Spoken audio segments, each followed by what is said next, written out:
우리 마가복음 3장을 보겠습니다. 오늘 코로나 상황이라 또 이렇게 예배드릴 수밖에 없음이 아쉽지만 그럼에도 하나님께서 마지막 때를 우리에게 준비시켜 주신다 이렇게 생각하시고 어느 초소에 있든지 참된 예배자로 하나님 앞에 서게 되길 바랍니다. 오늘은 마가복음 3장 1절부터 19절의 내용을 가지고 자기가 원하는 자들 부르시니라는 제목 가지고 말씀을 전하겠습니다. 먼저 3장 1절부터 6절 잠시 보겠습니다. 예수께서 다시 회당에 들어가시니 한쪽 손 마른 사람이 거기 있는지라 사람들이 예수를 고발하려 하여 안식일에 그 사람을 고치시는가 주시하고 있거늘 예수께서 손 마른 사람에게 이르시되 한가운데에 일어서라 하시고 그들에게 이르시되 안식일에 선을 행한 것과 악을 행하는 것 생명을 구한 것과 죽이는 것 어느 것이 옳으냐 하시니 그들이 잠잠하거늘 그들의 마음이 완악함을 탄식하사 노하심으로 그들을 둘러보시고 그 사람에게 이르시되 네 손을 내밀라 하시니 내밀매 그 손이 회복되었더라. 바리새인들이 나가서 곧 헤롯 왕과 함께 어떻게 하여 예수를 죽일까 의논하니라. 아멘. 이 짧은 구절 안에 우리에게 주신 메시지가 너무너무 많습니다. 내용을 약간 좀 설명해 보면 이제 예수님이 나타나셔서 많은 이적들을 일으키시는 중에 특히 안식일에 뭔가를 하시는 일이 벌어져요. 이제 우리가 봤던 바로 이전 본문에 보면 이제 안식일에 왜 이제 이삭을 이렇게 이제 제자들이 이제 이렇게 자르고 비벼서 먹었던 그런 일이 있었지 않습니까? 그 제자들이 했던 그 논란을 통해서도 이미 주목을 받았는데 이제 본격적으로 저분이 또 도대체 무슨 일을 하려나 이래가지고 사람들이 아주 예의주시하게 보고 있을 중에 특별히 이제 사람들이라고 얘기하는 2절의 사람들이 누군가 하면 7절, 6절에 바리새인들이라고 표현을 합니다. 그 사람들 중에 바리새인들. 여기하고 똑같은 본문이 누가복음 6장에 나와 있는데요. 누가복음 6장에는 바리새인들과 서기관이라고 얘기합니다. 이 사람들이 더 책을 잡으려고 이번 안식일에도 뭔가 하시겠지. 그런데 이제 그 회당 안에 안식일에 누가 있냐면 손 마른 자가 있는 거예요. 그 사람들이 그러니까 저 사람도 고치시련가 이래가지고 이제 지켜보는 거예요. 딱 지켜보고 있습니다. 그러니까 그런 상황을 예수님이 아시잖아요. 그래서 예수님께서 정말 노함으로 탄식함으로 분노하심으로 둘러보고 그 사람을 세웁니다. 일어나라, 병든 자 일어나라. 이래놓고 이제 물어봅니다. 안식일에 옳은 이 선을 행하는 것과 악을 행하는 것, 생명을 구하는 것과 죽이는 것 어느 것이 옳으냐 이렇게 물어보니까 아무 대답도 못해요. 그래놓고 이제 그 병자를 살리는 내용입니다. 아주 짧은 내용이죠.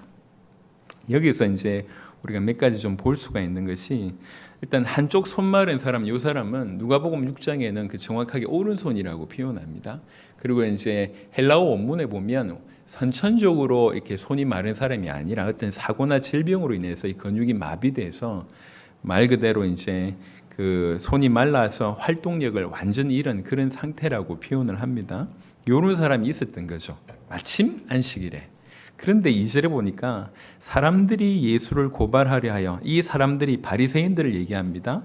사람들이 예수를 고발하려 하여 안식일에 그 사람을 고치시는가 주시하고 있거늘. 자, 이걸 보세요. 이 안에 몇 가지가 들어있는데요. 하나는 뭐냐면 지난번까지는 아까 말씀드렸듯이 예수님의 어떤 본인이 아니라 본인의 제자들을 통해서 일어났던 거기 때문에 그때도 이 사람들이 심기를 건드렸지만 지금 이 사람도 충분히 이 예수님도 충분히 그런 일을 할 거다 이래가지고 주시하고 있는 겁니다.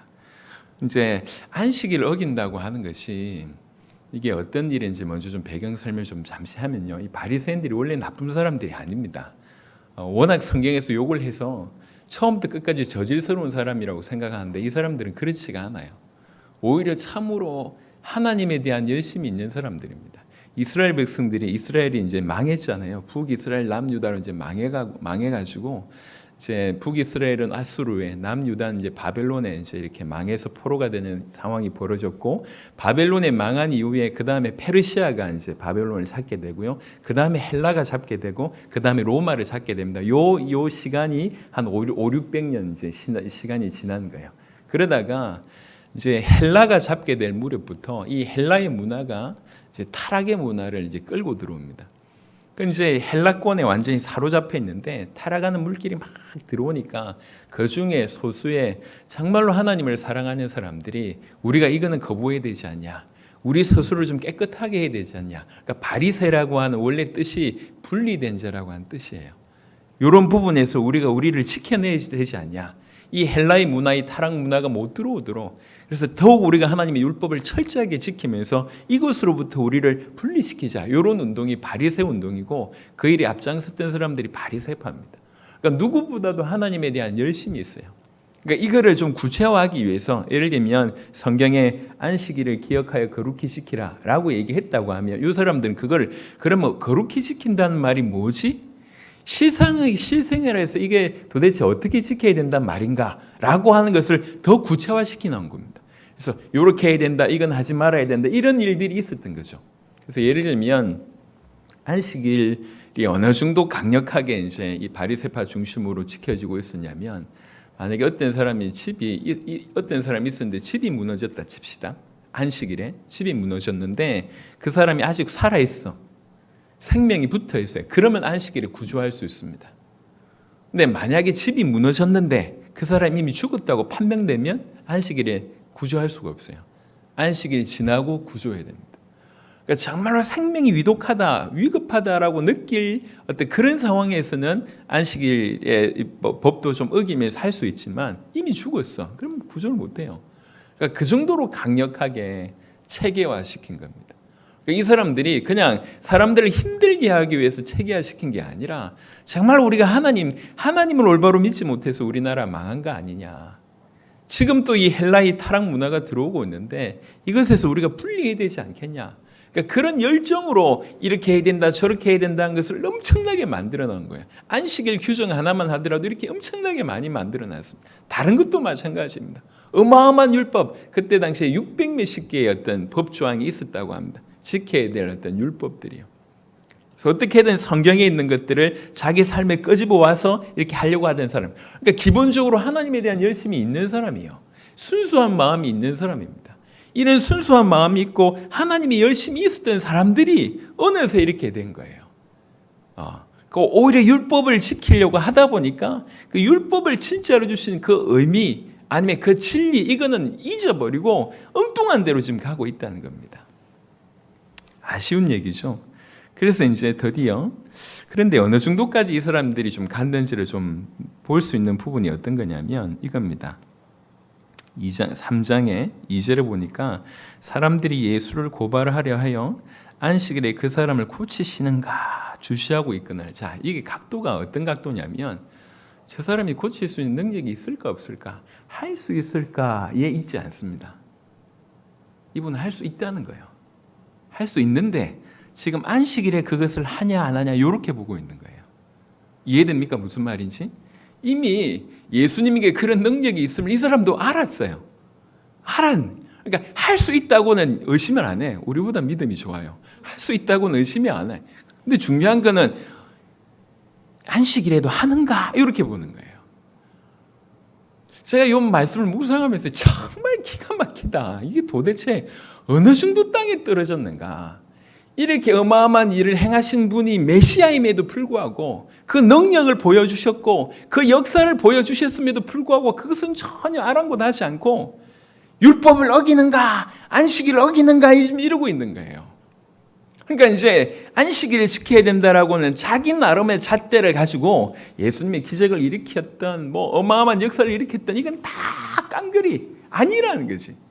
그러니까 예수님 당신이 그리스도이심을 이렇게 역사적으로 체험할 수 있도록 굳이 이 땅에 오셔서 예수님께서 병자를 안 고치고 죽은 자를 안 살리셔도 괜찮지 않습니까?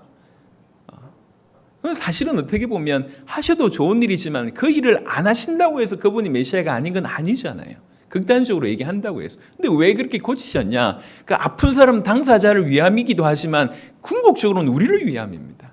당신이 메시아이심을 드러낸 어떤 케이스로 이렇게 병자를 고쳐주신 그런 은혜를 허락하신 것인데 이런 것들을 보여주시고 이런 기회를 주셨음에도 불구하고 어느 정도 무너졌는지 영적으로 그 순수했던 사람들이 어느 정도 무너졌는지 그 하나님의 역사 메시아로 보여주신 그 역사를 아예 뻔히 심지어는 그럴 수 있다고 본인들이 믿어요. 그래 놓고도 그걸 아예 치부하고 안식일 어기냐 안 어기냐 이렇게 보고 있는 겁니다. 할 수 있을지 없을지에 대해서는 고민하지 않고 할 수 있다고 믿어요, 그들이. 근데 안식일에도 하는가 이렇게 보고 있는 겁니다. 참 기가 막힌 일이다. 눈이 어두워도 생각이 막혀도 이럴 수가 있는가? 이럴 수가 있다는 거예요. 여러분, 성경은 왜 기록되어 있냐면 우리에게 본으로 기록된 겁니다. 여러분, 성경을 읽으실 때는 이 모든 얘기가 남의 얘기라고 생각하면 전혀 성경 주신 의도하고 무관합니다. 그때 그 당시에 죄송합니다. 이 바리새인 같은 모자란 인생들이 예수님 죽였구나 이렇게 받아들이면 안 돼요. 우리가 바리새인일 수 있다 이렇게 받아들여야 되는 거예요. 그래야지 메시지가 우리의 것이 됩니다. 오늘 등장인물이 몇 명 등장하는데 그 등장인물들이 다 우리가 대입해 봐야 됩니다. 우리에게 하나님은 나에게 지금 말씀을 주시는 겁니다. 나에게. 그러니까 이렇게 하나님에 대한 열심이 있는 사람도 어느새 하나님 반대편에 설 수 있음에 대한 얘기를 지금 하고 있습니다. 계속 좀 연이어서 보면 어느 정도냐 이제 그래서 예수께서 3절에 손 마른 사람에게 이르시되 한가운데 일어서라 하시고 그들에게 이르시되 안식일에 선을 행하는 것과 악을 행하는 것 생명을 구하는 것과 죽이는 것 어느 것이 옳으냐 하시니 이렇게 물어요. 왜 그러냐면 그렇게 쳐다보고 있다는 걸 아니까 묻습니다. 어떤 게 옳으냐 이렇게 물어보니까 잠잠한 거죠. 그들은 지금 뭘 얘기하고 있냐면 이걸 행해야 된다, 저걸 행해야 된다, 요렇게 요 율법을 지켜야 된다, 율법 어기면 안 된다라고 하는 행위를 기준으로 저 사람 어기냐 안 어기냐 이렇게 생각하고 있는데 예수님의 질문은 뭐냐면 뭐가 옳은지를 물어봅니다. 전혀 뜻밖의 얘기를 물어보는 거예요. 그러니까 이 사람들이 의안이 지금 벙벙한 겁니다. 안식일에 선을 행하는 것, 악을 행하는 것, 생명을 구하는 것, 죽이는 것 어느 것이 옳으냐 잠잠합니다. 5절에 보니까 예수님께서 그들의 마음이 완악함을 탄식하사 노하심으로 그들을 둘러보시고 성경을 잘 보세요. 예수님께서 노하신다라고 한 표현이 잘 없습니다. 성경에. 그런데 아예 대놓고 얘기하십니다. 너무 화가 나셨다는 거예요. 노하셨다. 예수님은 사랑이시기 때문에 화 안 내시지? 그렇지 않습니다. 성경에 보면 분노하신 예수님이 자주 등장하십니다. 왜 그러냐? 그분의 속성이 거룩하심이기 때문에 불의와 부정과 부패와 불신앙과 불순종에 노하시는 분이십니다. 하여튼 그들이 특별히 뭐에 노하시냐면 그들의 마음이 완악함을 탄식했다고 합니다. 탄식했다. 탄식함으로 노하셨다라고 얘기합니다. 이 그들의 완악함 이렇게 표현하고 있습니다. 아까 얘기했습니다. 바리새인들은 순수한 사람들이었어요. 정말 율법을 지키고자 하는 하나님에 대한 열정이 있고 순수한 사람이었습니다. 그 사람들이 지금 어느새 지금 어디까지 와 있냐면 예수님이 탄식할 만한 완악한 자가 돼버린 거예요. 이 보세요. 이게 지금 뭘 얘기하는 건지. 그래서 한편으로 우리가 몇 가지가 알 수가 있는데 하나는 뭐냐면 여러분 눈에 보이지 않지만 분명히 사단이 지금도 괴계로 일하고 있음을 우리는 깨달아야 됩니다.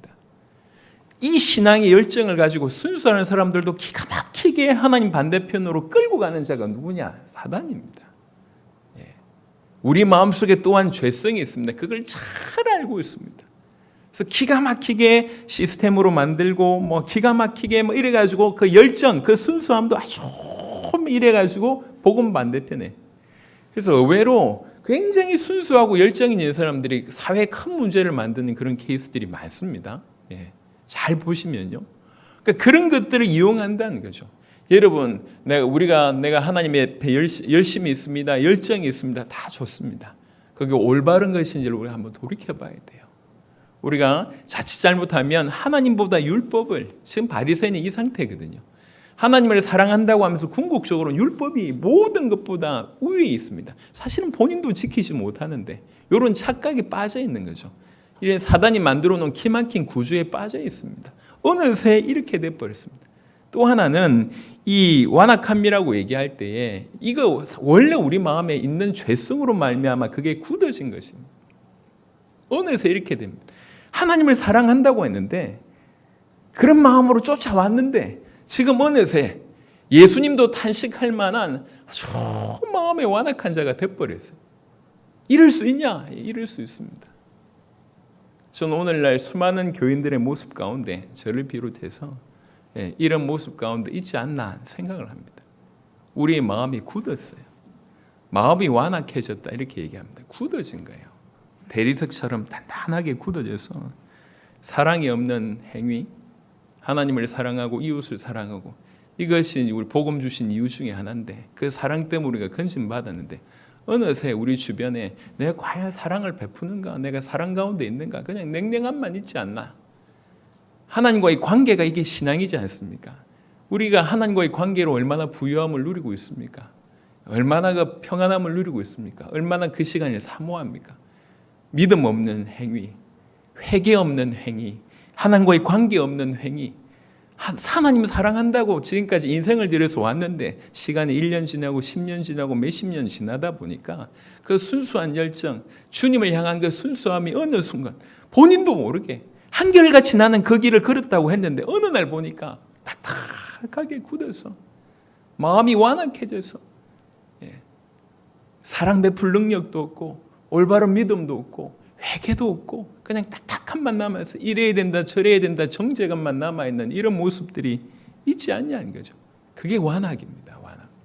성경에는 이런 완악함이 우리 주변에 너무나 많이 있음을 얘기하고 있습니다. 완악함 때문에 결국 망한다고 성경은 얘기하고 있습니다. 에스겔 36장 표현으로는 굳은 마음이라고 표현을 하는데요. 굳은 마음, 진짜로 성령이 마음에 우리 마음에 임하시면 그 에스겔 36장 표현으로는 굳은 마음을 제거하시고 부드러운 마음을 주신다고 했지 않습니까?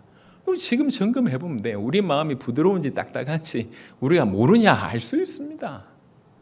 알 수 있다고요. 우리가 교회를 보면서 세상을 바라보면서 영혼들을 바라보면서 지금도요, 전 세계 우리 세대 세계복음화 하겠다고 저렇게 뛰고 있는 이 코로나 중에도 목숨 끌고 뛰고 있는 제자들 바라보면서 무슨 생각을 하십니까?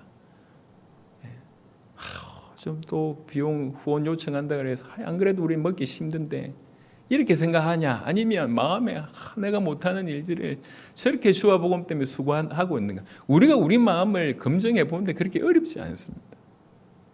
원래 나쁜 놈들이 아니라니까요. 제가 하고 싶은 말씀이 교회 안에 이 하나님을 사랑하는 사람들입니다. 오늘날로 얘기하자면 교회 안에 있는 사람들이 하나님하고 무관하게 사는 사람도 아니고 하나님께 관심이 없는 사람도 아니에요.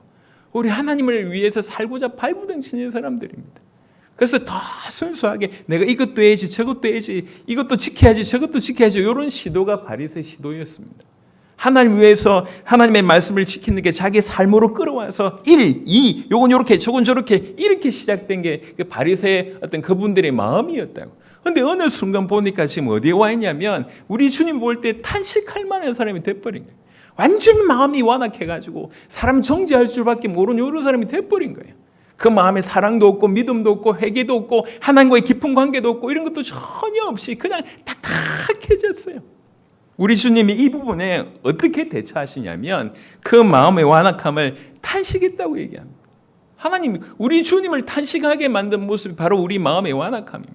그런 정말 기가 막힌 그것에 대한 분노를 하십니다.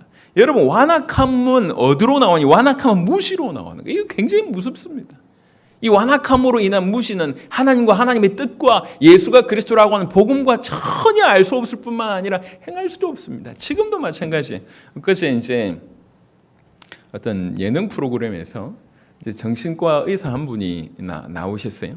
그 정신과 의사 한 분이 이제 물어봤어요. 그 이제 아주 실력 있는 분이라 그동안 그 진료를 하면서 가장 안타까운 일이 뭐였냐 이렇게 물어보니까 이분이 그냥 당장 그 얘기를 하더라고. 몇 년 전에 아주 몇 년 전에 이제 그 어떤 아내가 와서 상담을 하는데 이게 남편이 거의 알코올 중독 수준이래요. 그러니까 폭력을 행사하고 한대요. 그래서 얘기를 쭉 듣더니 입원시켜야 됩니다. 그래서 남편을 입원을 시킨 거예요. 그래서 적어도 좀 꽤 치르고 좀 필요한데요. 입원을 시킨 거예요. 근데 얼마 되지 않아서 이 아내가 또 찾아온 거예요. 눈물로 계속 찾아와가지고 하는 말이 퇴원을 시키려고 왔다는 거예요. 왜 퇴원시키려고 하냐? 그러니까 이제 입원시킨 이 남편의 누나하고 엄마가 찾아와가지고 계속 얘기하는 거예요.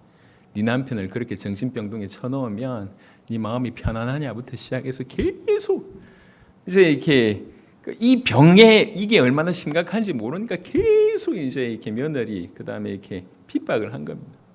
이게 참다 못해가지고 와서 이제 퇴원을 이제 하겠다고 얘기하니까 이 의사가 말린 거예요. 이게 퇴원할 병이 아닙니다. 지금 당장 나가면 당신이 위험합니다. 이 정도로 심각한 문제입니다. 심각한 병입니다. 병을 하셔야 됩니다. 근데 이 아내가 그냥 눈물을 계속 흘리는 거예요. 예. 시어머니가 그렇게 얘기하니까 어쩔 수 없다는 거예요. 퇴원을 시켰대요. 3일 후에 경찰서에서 연락이 왔다는 거예요. 그 사람이 죽었다고, 아내가. 나와가지고 아내를 죽인 거예요. 그러면서 이제 이 사람이 그냥 한이 맺혀서 하는 거예요. 이 병에 대한 무식함이 이 무지가 이렇게 만들었다면서 이렇게 얘기하는 거예요. 그래서 그 얘기를 들으면서 조금만 다른 차원에서 이해하면 될 건데 이렇게 무시하니까 그렇게 된다는 거죠. 그 무시 배경에 뭐가 있습니까? 전부 자기 이익을 위해서 지 마음 때문에 그런 거지 않습니까? 상태에 상관없어요. 예. 그래서 제가 그 얘기를 들으면서 그럴 수 있다. 우리도 마찬가지다. 우리 완악함 그리고 그 완악함 때문에 나오는 무시 때문에 복음도 상관없고 교회도 상관없고 주의 종도 상관없고 주의 일도 상관없고 그냥 그 딱딱한 마음 때문에 여러분 이런 마음으로 교회를 하고 이런 마음으로 뭔가를 한다는 거 굉장히 위험한 일입니다. 우리가 하나님을 믿지 않습니까? 하나님 말씀을 신뢰해야 됩니다. 하나님 말씀에서 오늘 뭐라고 얘기하냐면 우리 주님은 우리의 그 굳어진 마음을 완악함을 너무너무 싫어하신다. 탄식할 정도로 싫어하시고 분노하신다고 얘기했습니다. 하나님을 믿는다고 하면서 굳어져 있는 자, 하나님을 믿는다고 하면서 나름 열정이 있다고 하지만 철저하게 마음이 굳어진 것에 대해서 아주 분노하십니다. 이것에 대해서 우리가 잘 생각해 봐야 돼요. 그래서 저는 말씀을 이제 정리하고 묵상하면서 이 정도로 저는 다른 본문에 별로 본 적이 없어요. 물론 이제 성전에 들어가서 돈 바꾸는 자, 이런 물건 파는 자들 상을 엎으신 어떤 그런 분노는 사실은 우리가 조금 이해할 수 있는 부분이지만 이 본문에 어떻게 보면 거의 표가 안 나지 않습니까? 누가 소리 낸 것도 아니고 어찌하는지 지켜보자 이러고 있는데 그 마음을 보시고 그 완악함을 보시고 탄식하고 분노하셨다고 얘기하는 거예요. 지금 이게 오늘 우리 메시지가 돼야 됩니다. 우리가 바로 그런 어느새 완악한 마음을 가지고 있는 바리새인일 수 있다는 거예요. 한때는 하나님에 대한 열정이 꽤나 많았었고 굉장히 순수했었고 나름 지금도 그 순수하게 주님을 따르고 있다고 하는데 어느 날 정신 차려보니까 정말 하나님과의 생명적인 관계나 믿음으로 사는 삶이나 늘 자기 부족함을 하나님께 아뢰고 회개하는 모습이나 아니면 하나님의 사랑이 차고 넘쳐서 그 사랑을 닮아서 어떻게 하든 사랑으로 영혼들을 돕고 싶고 주의 일을 하고 싶고 주님 오신 일들에 인생을 드리고 싶고 이런 마음은 없어지고 어느 날 딱딱한 마음으로 이건 안 될 건데 불신앙과 불순종과 정죄 이런 것들이 가득 차 있다. 이건 우리 완악함의 모습입니다. 우리가 회개해야 될 것입니다. 주님 앞에 우리 부족함을 오늘 말씀으로 여러분에게 들춰주신다 하면 그 말씀 앞에 정말로 하나님께 은혜를 구하고 우리 마음이 굳은 마음을 제거해 주시고 부드러운 마음을 허락하시기를 우리가 기도해야 될 것입니다. 그래서 성경에 바리새인 얘기가 그토록 많은 거예요. 그래서 어떤 분이 글을 쓰셨어요. 제목이 뭐냐? 내 안에 있는 바리새인 이렇게 썼더라고요. 이게 한두 가지가 아니라 책을 쓸 만큼 많다는 겁니다. 놓치지 말아야 되겠습니다. 이토록 분노하시고 탄식하셨던 그 마음의 완악함이 정말 우리 안에서 제거되기를 원합니다. 원래 나쁜 놈, 원래 악한 놈이 아니에요. 원래 처음부터 죄송합니다. 저질스러운 그런 인생이 아니었어요. 개판으로 사는 인생들이 아니었다고. 나름 정말로 순수하게 하나님을 믿는 사람이 어느새 이렇게 돼버린 거예요. 그 배경에는 분명히 사단의 어떤 치밀한 괴계가 있고 또 우리 안에 있는 우리도 알지 못하고 있는 죄성이 있었겠죠. 잘 만들었습니다. 기가 막히게 기획을 해서 어느새 그 작품이 우리가 돼버렸습니다. 그래서 정말 우리가 하나님 앞에서 우리의 굳은 마음, 이 완악한 마음이 제거되기를 정말로 기도하는 그런 일이 있어야 되겠습니다. 그러면서 이제 지금 논지는 뭐냐면 이제 이렇게 완악함을 책망하시지만 이분들이 이렇게 붙들고 있는 건 뭐냐면 안식일을 왜 어기냐 요 얘기예요. 안식일을 왜 어기냐. 본인들 생각할 때 이게 가장 중요하니까. 이게 뭐냐면 진짜 중요한 어떤 핵심 아니면 그 의미 그 가치는 버리고 껍데기만 남았다는 거예요. 제가 이제 지금도 이해가 안 되는 게 저희 학교 이제 대학 다닐 때도 이렇게 큰 공터가 있었어요. 어느 날 이제 그걸 공사를 하더라고. 잔디밭을 공사를 쭉 하더라고.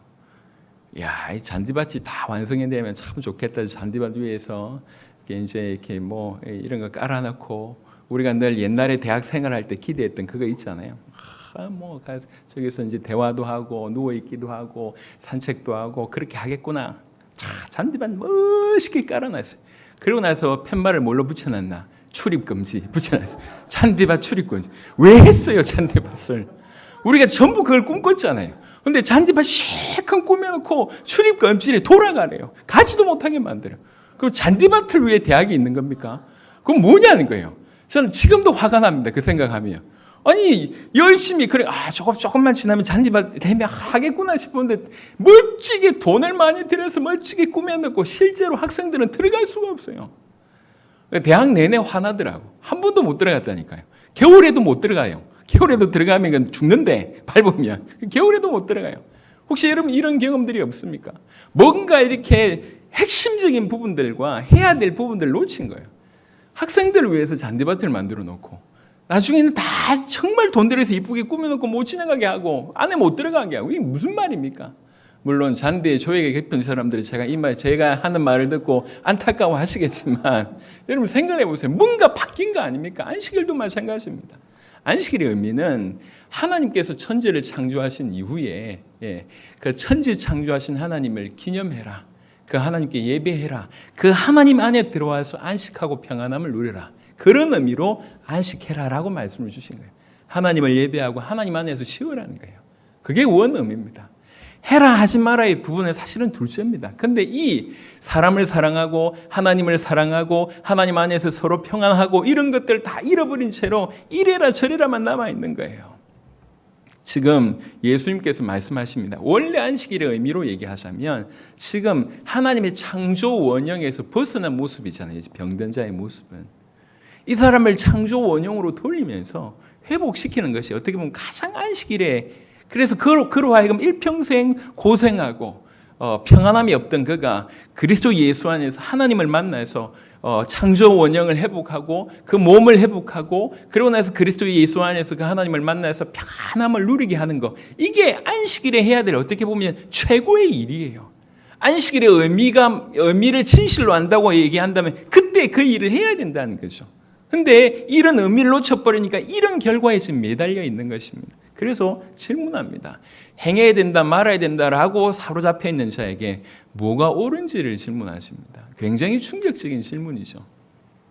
지금 우리 또한 하나님께서 우리에게 말씀을 주시고 진리를 주신 것들에 대해서 잘 우리가 묵상을 해야 됩니다. 그렇지 않으면 우리도 어느 순간에 열심히 한다고 하면서 결국 사단이 만들어 놓은 기막힌 어떤 그런 부분에 쭉 휩쓸려가서 어느새 복음 상관없고 하나님 상관없고 하나님 우리를 그토록 사랑하시는 그런 거에 상관없이 완악한 자가 될 수 있음을 우리가 좀 긴장하면서 인도를 받아야 되겠습니다. 열심으로 얘기하자면 바리새인의 열심은 우리보다 100배, 1000배 열심이에요.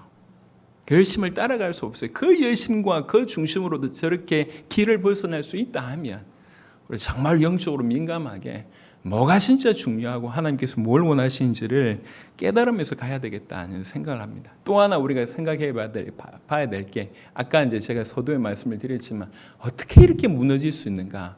누가 보더라도 하나님이 행하신 역사인데 그 사람이 마술사가 아니잖아요. 지금 예수님이 마술사가 아니잖아요. 하나님의 능력으로 병을 고쳤지 않습니까?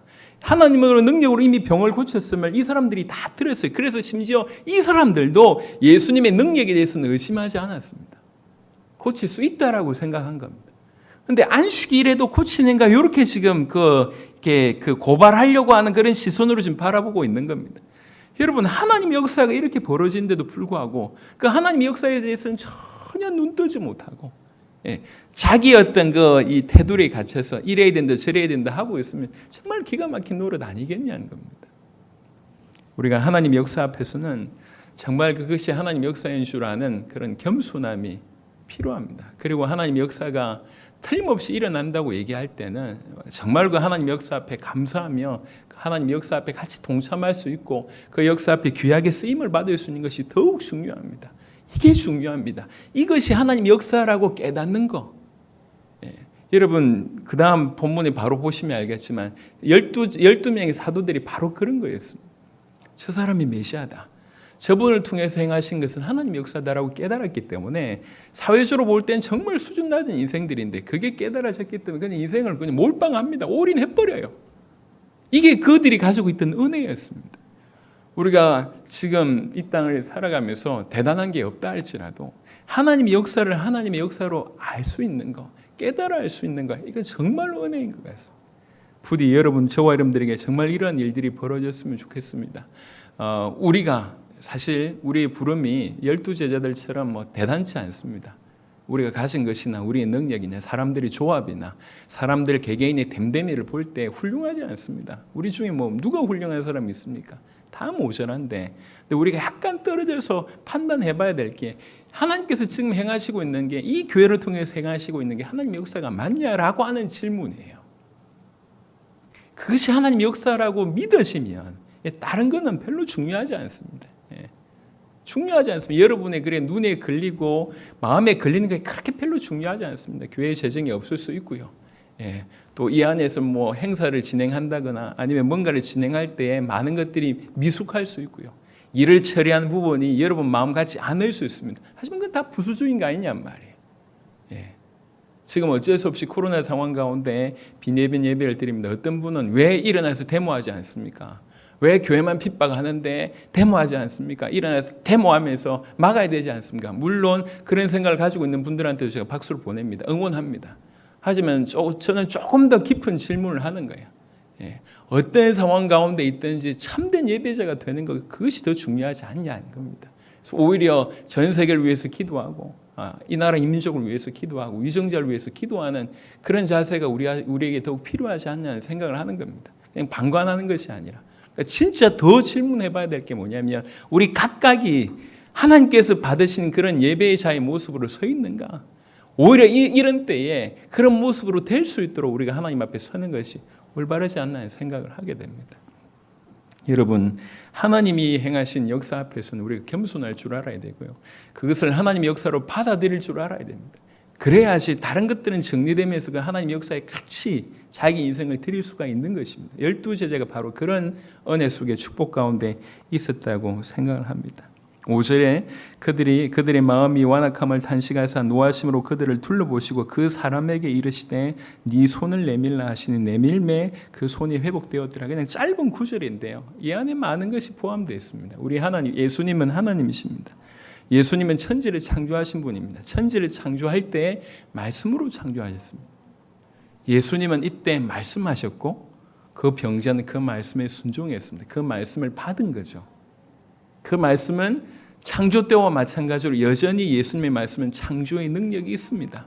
그 말씀을 받을 때 그 창조의 능력이 그에게 임하는 일이 벌어지는 거예요. 이게 놀랍습니다. 이게 그때도 적용되지만 지금도 적용될 수 있냐? 그렇다니까요. 이 하나님의 말씀, 창조의 능력의 말씀을 우리가 정말 그대로 받아들인다고 할 때, 그냥 순종을 넘어서서 정말 믿고 그것을 다 받아들인다 할 때, 지금도 이 말씀은 창조의 능력으로 우리 삶 가운데 역사할 수 있습니다. 예수님은 말씀하셨고 병자는 순종했습니다. 지금 예수님이 우리에게 말씀하십니다. 우리 또한 그 말씀을 받고 순종한다고 하면 이 타락한 시대에 하나님이 없어 보이고 하나님 역사가 없어 보이고 정말 모든 것들이 불안하고 미래가 어두운 이 시대에도 그들을 전 세상을 깨울 수 있는 그런 역할들을 할 수 있는 자들로 하나님 우리를 세우실 것입니다. 깨닫는 은혜가 되길 바랍니다. 6절에 바리새인들이 나가서 헤롯 왕과 함께 어떻게 하여 예수를 죽일까 의논하니라. 배경을 좀 설명하면요, 이건 사실은 기적입니다. 뭐가 기적이냐면 이 바리새인들과 헤롯 왕은 정치적으로 원수 상태입니다. 원수. 원래는요, 헤롯 왕은요, 헤롯이라는 그 임금을 추종하는 팬들, 그래서 만드는 당파입니다. 그래서 헤롯이 원래는 왕이 될 수 있는 자격이 없어요. 없는데 이 로마에 붙어가지고 왕의 어떤 그것들을 얻어냈다는 그런 장본인입니다. 그래서 헤롯 땅이라고 얘기할 때 기본적으로 친로마의 정책을 쓰고 있는 사람들입니다. 근데 바리새인은 뭐죠? 지금 헬라와 로마에 반대하는 굉장한 애국주의적인 어떤 그런 단체입니다. 그래서 원래 바리새파와 그다음에 이렇게 헤롯 땅은 같이 있을 수 없는 원수 상태예요. 근데 지금 어떻게 되냐? 하나 됩니다. 뭘로요? 예수님을 죽여야 된다라고 하는 것으로 하나 됩니다. 앞으로 세상은 더욱더욱 그럴 것입니다. 이 복음을 막는데 다 하나 되어서 막을 겁니다. 여러분 주위 모두가 여러분들 반대할 겁니다. 그래서 우리는 우리 주변 모두가 100명, 1000명, 10,000명이 반대하더라도 무너지지 않을 신앙으로 서 있어야 됩니다. 그렇지 않으면 넘어질 수밖에 없습니다. 성경이 지금 그렇게 얘기하고 있습니다. 하나 될 수 없는 사람들끼리 하나 되어서 지금 예수님을 핍박하고 있지 않습니까? 7절부터 보겠습니다. 간략하게 예수께서 제자들과 함께 바다로 물러가시니 본격적으로 이렇게 죽일까 의논하다 보니까 이제 주된 어떤 그 도시에서의 사역을 약간 내려놓으시고 이제 외곽으로 가시는 일이 벌어집니다. 갈릴리에서 큰 무리가 따르며 유대와 예루살렘, 이두메와 요단강 건너편 또 두로와 시돈 근처라고 얘기할 때 이스라엘 역사 이렇게 지도상으로 보면 유대 남쪽에 있습니다. 그 중심으로 해서 예루살렘과 이두메는 남쪽 지방을 얘기하고요. 요단강 건너편은 동쪽 지방을 얘기하고요. 두로와 시돈은 북서쪽 지방을 얘기합니다. 그러니까 온 사방에서 모여들었다 이 얘기입니다. 시돈 근처에서 많은 무리가 그가 하신 큰 일을 듣고 나오는지라 어느 정도냐 예수께서 무리가 애워싸 미는 것을 피하기 위하여 작은 배를 대기하도록 제자들에게 명하셨으니 이제 이 표현은 여러분 뭐 그냥 이해하기 어렵지 않습니다. 공항에 우리 아이들 몰려 있는데 뭐 BTS 이런 분들이 떴다. 그 분위기를 연상하면 됩니다. 지금 어떤 거냐면 누가 나았다더라. 여기 이제 들어간 거예요. 저분이 낫게 했다더라. 그러니까 전역에 있는 사람들이 병자들이 특별히 예수님께 가면 또 심지어 예수님을 만지면 낫는다라고 하는 믿음이 든 겁니다. 그래서 10절에 이는 많은 사람을 고치셨으므로 병으로 고생하는 자들의 예수를 만지고자 하여 몰려왔습니다. 그러니까 저분을 만지면 내가 낫는다는 거죠. 내가 10년, 20년 뭐 엄청난 그런 병 가운데 시달렸는데 저분 만지면서 한다. 여러분 어떻게 덤벼들겠습니까? 그냥 성경에 예전에는 뭐라고 얘기했냐면 핍곤하였더라라고 하는 단어를 옛날에 썼습니다. 어떤 거냐면 맹렬히 달려든다는 거예요. 그냥 자기 몸을 던지는 거예요. 어떻게든 터치하면 나으니까 몸을 던지는 겁니다. 이런 마음으로 달려드니까 예수님께서 이제 그 작은 배를 대기하라고 얘기한 겁니다. 아, 이렇게 다치겠다. 이런 그런 분위기입니다. 저는 이 본문을 약간 좀 보면서 물론 병을 낫기 위함이기도 하지만 우리에게 좀 이런 자세가 좀 필요하지 않겠나. 언제까지 간 보고 내가 예수님께 가면 어떻게 될까? 간 보지 말고요. 자기 몸을 던지는 거예요. 맹렬히 달려들었더라. 맹렬히 우리가 예수께로. 한 번 사는 인생인데 여러분 뭐 대단한 것 같지만 그 인생이 그 인생이거든요. 복음 아니면 그 인생이 그 인생입니다. 암만 대단한 일을 했다 할지라도 그 인생이 그 인생이에요. 그런데 짧은 인생의 최고의 선택은 뭐냐면 예수님께 우리 인생을 드리는 선택입니다. 이게 맞다고 얘기하면서 사실 이 병자들은 병을 낫기 위함이기도 하지만 사실은 그 목적이 전부이기도 하지만 진짜로 우리는 이제 알았잖아요. 이 자세가 우리 가운데 정말 있었으면 좋겠다는 거죠. 언제까지 얕은 물가에서 들어가면 내가 살 수 있을까? 더 깊은 걸 얻을 수 있을까? 계속 고민만 하고 세상과 복음의 양발을 갖다 대고 항상 간만 보고 그 간 보는 게 계속 힘든 일입니다. 근데 그 힘든 일을 계속 유지하고 있는 그런 기적을 계속 가지고 있지 않습니까? 기적이에요. 그냥 풍덩 빠져보시길 바랍니다. 주님이 오시라 하면 그냥 믿고 가는 겁니다. 그 안에 사실은 모든 게 다 들어있는 거 아닙니까? 하나님이 정말로 살아계시고 하나님이 우리를 통해서 우리를 먼저 건지셨고 우리를 통해서 당신이 큰 일을 하시고자 하는데 우리 자신을 내어드림이 어떻게 보면 가장 큰 일 아니간 그런 생각을 합니다. 맹렬히 달려드니라. 그런 은혜가 저와 여러분들 가운데 있게 되길 바랍니다. 더러운 귀신들도 어느 때든지 예수를 보면 그 앞에 엎드려 부르짖어 이르되 당신은 하나님의 아들이니이다 하니 더러운 귀신들이 막 몰려와서 이런 얘기를 하는 겁니다. 예수님께서 자기를 나타내지 말라고 많이 경고하시니라. 꾸짖어서 경고하는 일이 벌어지는데 굳이 성경에 이렇게 기록한 것은 아직 사람들에게는 정확하게 알려지지 않았습니다. 아직 사람들은 정확한 이런 이 계시가 아직 없었습니다. 하지만 영적인 존재 귀신은 정확하게 알지 않습니까? 그래서 귀신의 입술을 통해서 이렇게 얘기하고 있습니다. 이걸 그대로 실어놨습니다. 왜 그렇습니까? 예수님이 참으로 하나님의 아들 그리스도가 맞기 때문에 그렇다는 거죠. 귀신도 아는데 우리가 모르고 있다는 얘기예요. 여러분 신앙은 이렇게 어떻게 보면 참으로 어려운 것 같습니다. 전혀 보이지 않는 하나님을 그냥 말씀만 믿고 인생을 드리라. 이게 쉬운 일입니까? 이게 쉬운 일이 아니에요. 절대로 어떤 의미로서는 정말 불가능한 일입니다. 또 한편으로는 이게 어려운 일이냐? 어렵지 않다니까요. 왜 그러냐? 그냥 이게 우리가 해야 될 액션이 아니라 정말로 하나님께서 내 안에 정말로 진실로 계시는, 내가 예수님이 정말 믿어져서 내 안에 생명이 잉태된다고 얘기하면 그 생명이 자라는 게 어렵지 않습니까? 그냥 저절로 자라잖아요. 예. 우리가 지금 자라는데 힘들게 자랐습니까? 물론 특별히 병 있는 사람들은 뭐 이렇게 아픔이 있겠지만 대부분은요, 그냥 시간 지나고 열심히 놀았는데 자랐잖아요. 예수님을 믿는다는 게 한편으로는 불가능한 일이지만 생명 있는 자에게는 한편으로는 너무너무 신나는 일이고 재밌는 일이고 정상적인 일입니다. 진실로 우리가 예수 앞에서, 그리스도 예수 앞에서 우리 인생을 드리는 그런 은혜가 있었으면 좋겠습니다. 13절부터 간단하게 보시면 또 산에 오르사 자기가 원하는 자들을 부르시니 나온지라. 이런 바쁜 와중에 어떤 특별한 어떤 일을 지금 하시는 거예요. 엄밀하게 얘기하면 이건 임명식입니다. 자기가 원하는 자들을 부르셨다고 얘기합니다. 자기가 원하는 자들. 그러니까 부르심은요, 전적인 하나님 편에 속해 있습니다. 우리가 부르심을 받았다고 하는 것은 우리의 결정이 아니에요. 우리의 선택이 아니에요. 전적인 그분의 선택입니다. 그래서 우리가 부르심을 받아서 지금 이 자리에, 예배의 자리에 나와 있다. 이거는 여러분 생각해봐도 너무너무 놀라운 일입니다. 전적인 그분의 뜻과 그분의 계획과 그분의 은혜 속에서 부르심이 있습니다. 자기가 원하는 자들을 부르시니 나온지라. 중요한 거는 자기가 원하는 자들을 부르셨는데 그 다음에 반응이 뭐냐면 바로 나왔다고 얘기하고 있습니다. 주저없이 적극적으로 순종하는 모습입니다. 그 12명이 이렇게 나왔습니다. 제자들은 자기의 모든 관심과 소망을 과감하게 접어두고 오직 예수의 삶과 뜻에 절대 헌신하겠다라고 하는 마음으로 주저없이 나온 거예요.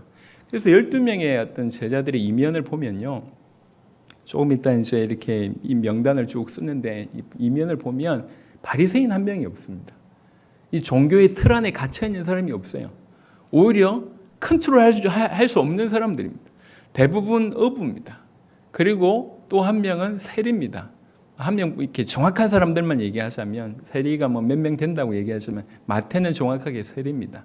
그리고 가나나인 시몬, 셀로신 시몬, 셀로신이라고 하는 것은 열심당원이라고 하는 겁니다. 열심당원은 이제 이렇게 남을 죽여서라도 우리를 이제 이렇게 해방시키겠다. 이런 어떤 개념을 가지고 있는 아주 폭력 행사, 사람을 살인하는 것도 아주 정당화하는 이런 사람들입니다. 이런 사람들이 들어온 거예요.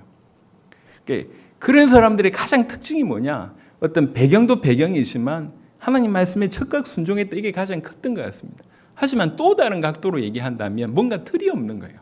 조금 전에 그렇게 야단들었던 그 바리새인 같은 틀이 없었다. 이렇게도 좀 볼 수가 있습니다. 여하튼 그런 이유 때문에 부르셨다. 이렇게는 볼 수 없지만 전적인 자기 선택으로 12제자를 부르셨습니다. 그 부르심을 받았을 때 12제자들의 반응은 나아왔다는 겁니다. 적극적으로. 지금도 우리를 부르시고 계시다 하면 너무 그렇게 고민하지 마시고요. 바로 적극적으로 엎드리는 그런 은혜가 정말 있기를 그리스도 예수 이름으로 축원합니다.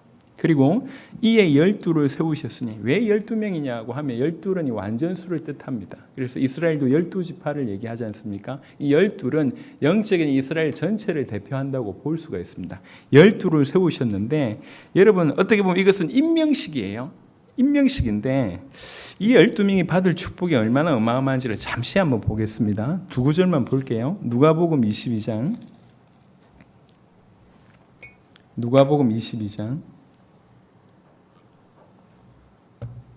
30절입니다. 누가복음 22장 30절. 또 너희로 내 나라에 있어 내 상에서 먹고 마시며 또는 보좌에 앉아 이스라엘 12지파를 다스리게 하려 하노라. 너희가 나중에 이스라엘 12지파를 다스릴 자가 된다. 이렇게 얘기합니다. 요한계시록을 한번 볼까요? 요한계시록 21장입니다.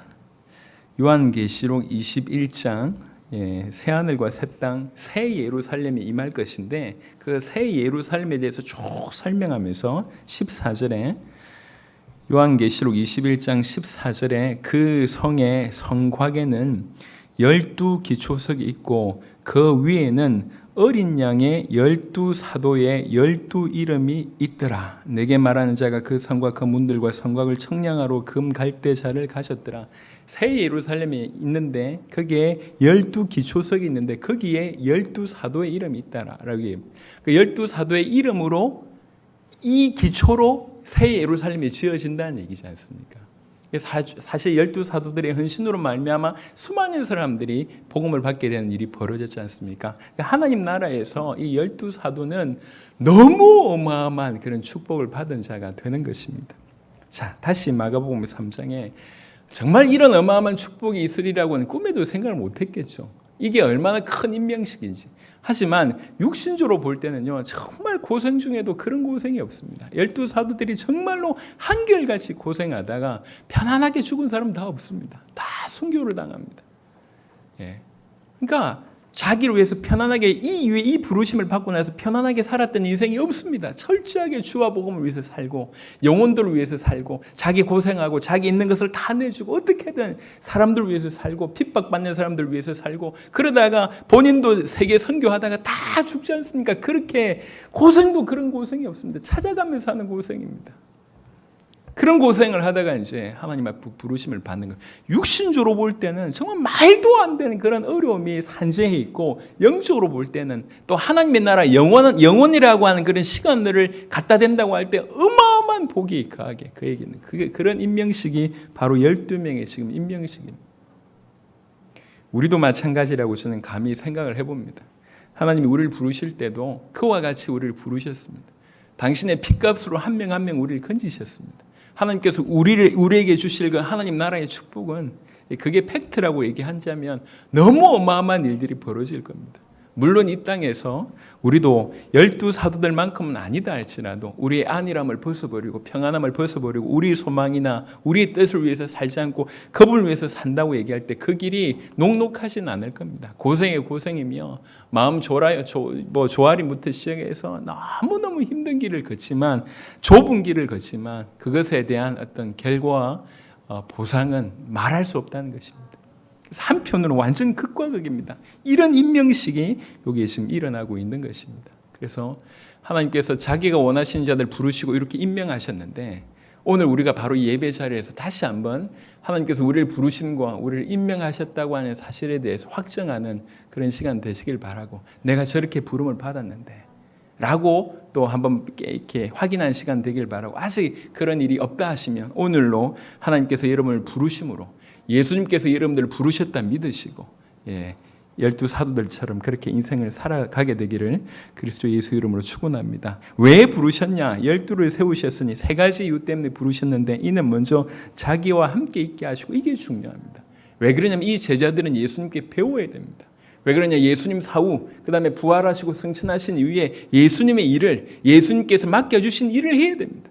그럼 예수님께 배워야 됩니다. 예수님을 알아야 됩니다. 예수님과 대화하고 예수님과 이렇게 동행하면서 예수님에게서 모든 것들을 발견해야 됩니다. 그와 함께 살고 그와 함께 대화하며 그와 함께 계속 같이 길을 가면서 그에게 계속 배워가야 되는 삶이 그들에게 반드시 필요합니다. 지금 우리 또한 그러합니다. 우리 주님이 우리를 부르신 것은 우리 주님과 함께 있기 위함입니다. 우리는 그분과 함께하는 방법을 배워야 됩니다. 그분과 대화하고 그분이 어떤 분인지 알아가고 그분이 뭘 원하시는지 질문하고 그분이 가는 길을 그대로 걸어가고 그분이 원하시는 일에 우리 인생을 드리는 그것이 첫 번째입니다. 부르신 이유는 함께 있기 위함이다. 뭔가 대단한 일보다는 함께 있기 위함이다. 그리고 또 보내서 전도도 하며 우리를 부르신 이유가 뭐냐? 영혼을 살리라는 거예요. 궁극적으로 그 일을 위해서 부르셨습니다. 이거 우리 사명입니다. 그 영혼을 살리는데 굉장히 도움이 되는 건 뭐냐? 귀신을 내쫓는 권능이라고 하는 것입니다. 이 귀신을 내쫓는 권능은 원래 예수님께만 있는 권능인데 제자들에게 부여된 권능입니다. 무엇 때문에요? 복음 전하는 바로 그것 때문에 이 부여된 권능이라고 볼 수가 있습니다. 예수님께서 이루시고자 하는 구원은 진실로 사단과 그 세력을 완전히 멸하고 그 그리스도 예수와 구원받은 자들이 끊임없는 말로 표현할 수 없는 다함 없는 그런 교제하는 것을 완성하시는 차원에서의 구원입니다. 그냥 죽어서 천국 간다 이 정도가 아니고요. 그래서 귀신을 쫓는 권능이라고 하는 것이 필요하기 때문에 제자들에게 허락하셨습니다. 오늘날도 진실로 믿는 자들을 통해서 하나님의 뜻이 있을 때 귀신이 떠나가는 일들이 실제로 일어납니다. 예수님께서 12제자를 부르셨습니다. 그와 같이 우리도 부르셨습니다. 그래서 우리가 무엇보다도 그와 함께하는 그와 함께 살아가는 삶. 부인하기 싫지만 코로나가 이제 그런 상황이 접어들고 있지 않습니까? 종식이 아니라 살아가야 되는 그런 삶으로 이제 코로나를 받아들이기 시작을 합니다. 없어지지 않는다고 하잖아요. 우리가 독감처럼 같이 가야 되는 거지 않습니까? 같이 가기 위해서 우리 지금 배우고 있는 그런 차원이지 않습니까? 참 싫지만 전 세계가 지금 알아가고 배워가고 있습니다. 강제적으로. 우리가 예수님을 우리 삶에 받아들인다는 건 절대 쉬운 일이 아닙니다. 왜 그러냐면 우리는 하나님 반대편에 서 있는 존재들이었습니다. 본성이 그렇다니까요. 여전히 죄성이 우리 가운데 있습니다. 하나님을 반대하고자 하는 것들이 우리 안에 있습니다. 그래서 뭐가 필요하냐? 배워야 합니다. 끊임없이 그분에게 의도적으로 우리가 방향을 틀고 몸을 틀고 우리 몸을 그분 앞에 내어가게 하는, 엎드리게 하는, 계속 뻗어가게 하는 이런 일들이 필요합니다. 그래서 시간을 정해서 기도하는 것도 그런 이유에서 중요하고요. 어떤 형태로든지 예배 드리는 게 그래서 중요하고 어떤 형태로든지 말씀에 순종하려고 하는 것이 그래서 필요합니다. 우리는 그분과 함께 해야 됩니다. 함께 하는 법을 배워야 됩니다. 주님 내 중심을 아시죠? 주님 당신이 중심을 아시는데 당신이 그렇게 안 살잖아. 중요한 거는 내 중심을 아시죠라고 머무는 게 아니라 거기에서 더 실제로 우리 자신을 그분 앞에 드리는 일들이, 그래서 실제로 예수님과 함께 살아가는 삶을 우리는 배워야 될 것입니다. 그것 때문에 우리를 부르셨습니다. 그런 은혜가 있기를 바라고 우리 한 명 한 명이 우리 성향과 상관없이 우리를 통해서 전도의 역사, 영혼 구원의 역사, 세계복음화의 역사가 일어나야 돼요. 우리를 통해서 예수의 권능, 예수 이름이 드러남으로 수많은 흑암의 권세가 무너지는 일들이 우리 가운데 일어나야 될 줄 믿습니다. 일어나게 하실 줄로 믿습니다. 그래서 이에 12를 세우셨으니, 이러면 성경을 보면 12 제자 이름들이 약간씩 달라요. 왜 그러냐면 한 이름이 아니라 두 이름을 가지고 있고 아니면 세 이름을 가지고 있는 이런 분들이 많아요. 그래서 예를 들면 베드로가 시몬, 그 다음에 베드로, 또 게바 이렇게 되지 않습니까? 베드로는 헬라 말이고 그 다음에 게바는 아람이라고 하는 이 나라의 언어입니다. 그러니까 이제 이런 표현입니다. 그래서 시몬에게는 베드로라고 표현했고요. 세베대의 아들 야고보와 그 형제 요한이라고 되어 있는데 여기는 보아너게 곧 우레의 아들이라고 별명을 붙여주었습니다. 아마도 누가복음 9장 54절 같은 아주 쟤네들 불내리게 해버릴까요? 뭐 이런 모습이 나오는데 굉장히 성질이 급하고 직선적인 성격 때문에 그 두 형제한테 그런 별명을 붙여주신 것 같은데요. 참으로 아이러니하게 이 두 형제 중에 야고보는 제일 먼저 순교한 사람이 되고요. 이 요한은 끝까지 살아남아서 맨 마지막까지 살아남아서 이제 복음을 전하는, 그래서 요한복음과 요한 1, 2, 3서 요한계시록을 썼던 바로 그 사도 요한인데요. 참 아이러니합니다. 나중에 사도 요한의 별명을 사랑의 사도라고 바뀌게 됩니다. 우레의 아들이었는데 사랑의 사도로 바뀌어요. 성격이 불같았고 이렇게 이런 사람이었는데 이게 복음 안에 들어와서 예수님께 다 컨트롤 당하고 나중에는 너무 많은 사랑을 베푸는 그런 별명 자체가 사랑의 사도로 바뀌었다고 합니다. 우리한테 주는 메시지가 있다 생각합니다. 안드레는 베드로를 전도하는 베드로의 형제고요. 빌립과 바돌로메, 이 바돌로메는 요한복음 1장에 나와 있는 나다나엘 가능성이 높습니다. 이게 바돌로메는 나다나엘이라고 보고요. 그 다음에 마태복음에는 또 이 마태를 뭐라고 표현하냐면 레위 이렇게 표현합니다. 마태 또는 레위. 그리고 도마가 나옵니다. 도마는 또 다른 성경에 뭐라고 표현되어 있냐면 디두모 이렇게 되어 있습니다. 도마는 가장 우리 같은 어떻게 보면 의심의 대명사 아니면 이성적인 어떤 신앙인의 대명사 같아요. 10명이 다 사도들이 있는데도 예수님 나타나셔서 보여주셨는데도 이 도마가 없었어요. 도마가 얘기하지 않습니까? 10명이 다 와서 야 예수님 나타나셨다고 얘기할 때도 내가 그분 손에 내 손 넣어보고 그 창자국 내가 확인해봐야지 믿겠다 이라고 얘기합니다. 10명이 다 봤다고 했는데도 끝까지 아니라고 한 사람이 이 사람입니다. 대단한 사람이에요. 한편으로는 의심의 대명사지만 한편으로는 합리적이고 진지하게 알기 원했던 이성적인 신앙인의 대명사라고 볼 수가 있습니다. 이 사람이 도마, 디두모고요. 그 다음에 알페오의 아들 야고보라고 되어 있습니다. 성경에는 아까 세베대의 아들 야고보가 있지 않습니까? 그래서 이 야고보와 비교해서 작은 야고보 이렇게 표현하기도 합니다. 그리고 다데오라고 되어 있습니다. 다데오는 누가복음에 표현은 뭐라고 되어 있냐면 야고보의 아들 유다 이렇게 되어 있습니다. 그러니까 다데오가 또 야곱의 아들 유다입니다. 그러고 나서 가나나인 시몬입니다. 가나안이 아닙니다. 가나나라고 하는 지방의 시몬인데요. 셀롯인 시몬이라고 누가복음 6장에 나와 있었습니다. 이 셀롯이라고 하는 말이 아까 얘기했듯이 열심당원이라는 얘기입니다. 그리고 마지막에 또 가룟 유다니 이는 예수를 판 자들아. 가룟 유다라고 하는 표현은 가리옷이라고 하는 지역의 출신의 유다다, 그런 뜻입니다. 가리옷은 이제 나머지는 다 거의 대부분 갈릴리 출신, 그러니까 이스라엘로 얘기하면 거의 북쪽 출신인데요. 가리옷은 남쪽입니다. 유일하게 남쪽 사람이에요. 남쪽 사람이 이제 배신한 거지. 우리 한반도의 남쪽 지방 출신으로 제가 너무 아쉽긴 한데, 하여튼 유일하게 가리옷은 남쪽 지방의 출신입니다. 자, 말씀을 좀 정리하면서 마가복음 3장 1절부터 쭉 시작된 내용들은 초반엔 누구 얘기를 주로 다루고 있냐면 그 회당에 손 마른 사람을 고치면서 포커스가 누구한테 있냐면 바리새인에게 있습니다. 바리새인이 너무 하나님에 대한 열심이 있던 사람이 어느 순간 이렇게 마음이 완악한 자로 완전히 기가 막히게 사단이 만들어 놓았던 그 어떤 길을 잘 따라와서 결국은 지금 하나님도 반대하고 복음도 반대하고 예수님도 반대하는 자가 돼버렸고, 그렇게 하나님을 사랑한다고 하면서 그 마음에 사랑이 없고 믿음이 없고 하나님과의 관계가 없고 뭐 회개가 없고 그냥 껍데기만 남아있고 정죄만 남아있고 예수님 보실 때 너무 탄식하고 노할 만한 사람으로 어느새 그렇게 변질되어 있는 그 바리새인의 모습을 얘기하고 있습니다. 진리를 왜곡하고 의미를 잃어버리고 껍데기만 붙들고 있는 오늘날 수많은 교회 안에 있는 사람들의 모습이다라고 얘기할 수 있을 것 같습니다. 그러니까 여전히 이렇게 성경이 지금까지 우리에게 그런 큰 메시지로 던지고 있지 않습니까? 이게 우리의 모습입니다. 깊이 있게 우리가 회개해야 될 부분들, 반성해야 될 부분들, 받아들여야 될 부분들, 우리의 눈 열어야 됩니다. 심지어는 그렇게 하나님께서 역사하셨는데도 불구하고 그 역사는 보이지 않고 할 수 있는가는 고민하지 않으면서 할 수 있다고 심지어는 믿으면서 요때 하시나 안식일에 하시나 고발하려고 이렇게 보고 있는 거예요. 하나님 역사가 왔는데도 불구하고 그 하나님 역사는 전혀 알아듣지 못하고 무시하고 자기 기준으로 이래야 된다 저래야 된다만 사로잡혀 있는 어떤 정죄하려고 하는 그런 모습들만 사로잡혀 있는 이 모습입니다. 좀 어떻게 보면 좀 벌거벗긴 것 같이 우리의 많은 부분들을 좀 보여주신 것 같습니다. 정말 기도하면서 하나님 우리에게 이런 모습이 있다면 제각 우리는 무릎 꿇어서 하나님 우리 마음의 완악함, 이 굳은 마음을 제거해 주십시오. 부드러운 마음을 허락해 달라고 간절히 기도하는 저와 여러분 되었으면 좋겠고, 또 전혀 반대편에 있는 저 무식한 완전 출신 자체가 정말 무식할 수밖에 없는 이런 12제자, 주님이 그 사람들을 부르셨어요. 자기가 원하는 자들을 부르셨어요.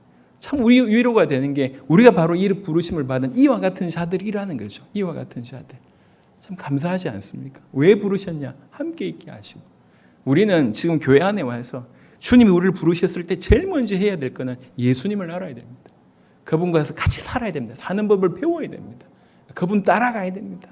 예수가 그리스도라고 하니 놀라운 진리 안에서 그분을 계속 발견하는 그게 첫 번째입니다. 그러면서 우리를 부르신 이유에 합당하게 영혼들을 살리는 일과 하나님이 허락하신 권능을 사용해서 영혼들을 살리는 그런 일들을 해야 될 것입니다. 극명한 바리새인의 모습과 또 극명한 제자들의 모습을 통해서 둘 다를 통해서 우리에게 강력한 메시지를 주신다 생각합니다. 결론 얘기하면서 자기가 원하는 자들을 부르시니 바로 우리가 그런 부르심을 받았다는 것이죠. 그 원하심이 합당하게 살아야 되겠고 합당하게 살기 이전에 그렇게 부름받은 그 자체에 대해서 감사하고 감격하는 저와 여러분 되시기를 그리스도 예수 이름으로 축원합니다. 살아계신 주님 감사합니다. 주님, 하나님 말씀의 기준에서 살게 해주십시오. 하나님 말씀이 우리에게 뭐라고 하는지를 우리가 귀를 열고 마음 문을 완전히 열고 듣게 하십시오. 그리고 그 말씀대로 말씀하신 대로 받아들이고 그대로 받아들이고 살아가게 하여 주옵소서. 혹여 오늘 우리 모습 중에 오늘 마가복음 3장의 바리새인 같은 모습들이 있다고 하면 정말 거울로 하나씩 뜯어보며 우리 안에 있는 굳은 마음을 제거하며 부드러운 마음을 주시기를 하나님께 간구하고 하나님 앞에 엎드려 엎드리고 회개하는 자들 되게 하시고, 또 한편으로는 우리를 귀하게 여기셔서 제자들처럼 우리를 부르셨다고 하는 사실들이 믿어지게 하시고, 그런 부르심이 합당하게 우리 주님과 함께하는 삶을 살아갈 수 있도록, 보내사 전도도 하는 인생 살아가도록, 예수님의 권능을 전해서 귀신을 쫓아내는 그런 삶을 살아갈 수 있도록 우리를 축복하여 주시옵소서. 하나도 우려하고 무관한 말씀이 없는 줄 믿습니다. 말씀을 다 우리 것으로 소화해서 하루하루 성장하고 한 주 한 주 성장하는 우리 모든 주의 백성들 될 수 있도록 축복하여 주옵소서. 감사를 드리옵고 우리 주 예수 그리스도의 이름으로 기도드렸습니다. 아멘. 우리